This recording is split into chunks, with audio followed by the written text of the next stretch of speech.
Out in Idaho, there's now a memorial bench in a city park to remember a teenager who died from suicide. But the bench does more than just honor his memory. The hope is that it will also be a spot to help others talk about mental health. Ryan Hill spoke with the family. River was my best friend. He was 15 years old. He was smart, he was funny. Brent Howard says when he lost his son River to suicide in 2023, he and his wife didn't see it coming.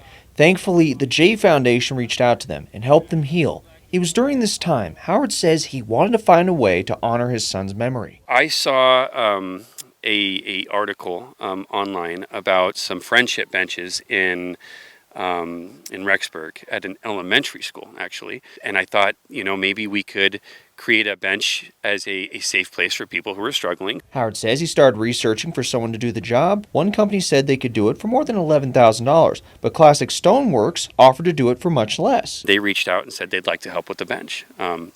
They asked me to buy the stone. For $3,000, they would build it for free. The acts of kindness didn't stop there. A business offered to pour the concrete, while another made the graphics for the bench, both free of charge. None of these people would let me pay for it. They kind of donated it to make it happen, and the community thought it was a great idea. Even the mayor of Buell was enthusiastic about the bench and decided to put it in the city park. On July 1st, the bench was dedicated and unveiled to the public. It was heartwarming. It was amazing.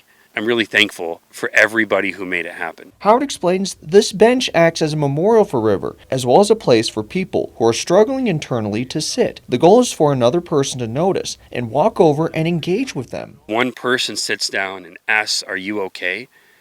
and leads them in a direction away from suicide, away from self-harm.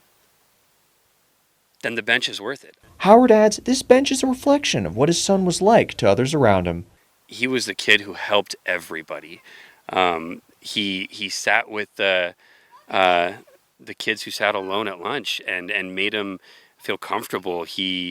I've had so many of his friends reach out and tell me about how they were struggling and how he helped them find purpose and meaning. Howard hopes hundreds of people use this bench and see it as an outlet to seek help. A reminder, help is always available. If you or someone you know is in crisis, call or text 988.